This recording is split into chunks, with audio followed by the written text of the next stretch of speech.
榮哥，係，你好，你好，你好。今次嘅象就係人稱豬肉榮嘅榮哥啦。你好，你好，榮哥，你好。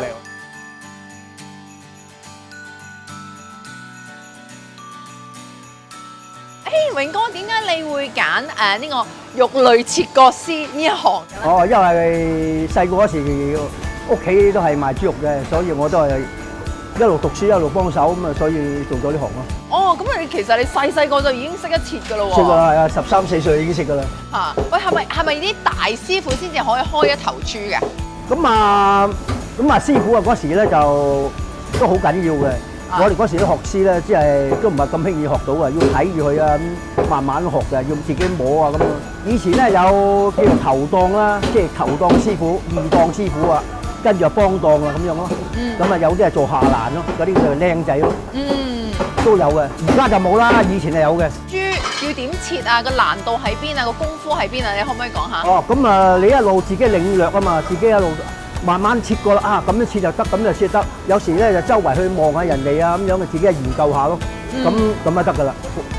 一個豬肉檔咧，嗰個靈魂就喺個師傅度。係，即係你可以，例如嗰頭豬開出嚟賣到幾多咧，可以爭緊幾成，係就係靠個師傅啦。冇錯啦，冇錯。係啊，絕對個師傅嘅手勢，即係例如，例如你開出嚟講，我舉例，你2擔即係200斤，200斤豬開出嚟，啲人叻嘅可能開到9成，渣嘅可能爭2成。咁即係你而家係隻豬一開嘅話就係9成㗎咯喎。咁啊，而家就唔同，因為而家就賣嘢係新穎啲啦，即係比較普通啲啊。以前咧就真係即係好專業啲嘅。有冇啲咩辛酸事？而家咁聽好一帆風順喎，你職業又揀定啦，係咪？咁啊都有㗎。咁啊成日都有時唔夠瞓啦，因為嗰時就比較由朝到晚又早起身啦。幾點到幾點？差唔多嗰時又要5點幾就要起身㗎啦。收工就收到7、8點㗎。咁啊下場啊個零2個鐘啦咁樣咯。咁啊真係由朝到晚都幾辛苦㗎。係啊，會唔會咁樣有時諗下嘅？咁樣又會啊，有時唔夠瞓啊，有時諗下啲諗到其他嘢會整到手咯。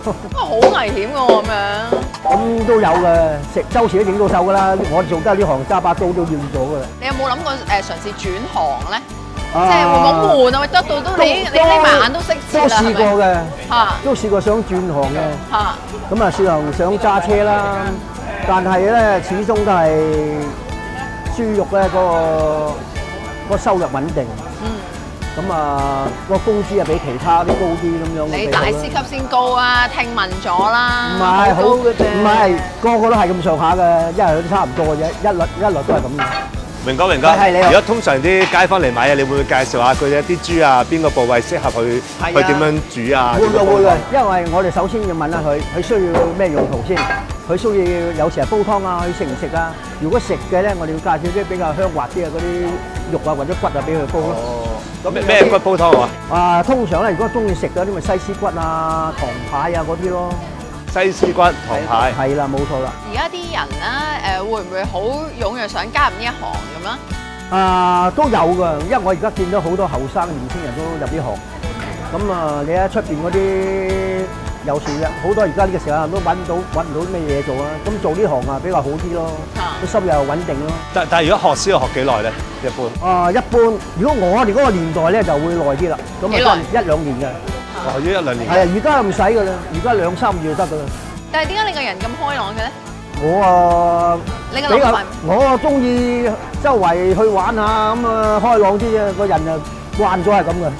人生嘅哲理係咩啊？有冇啊？玩得開心。呢個好好。係咯。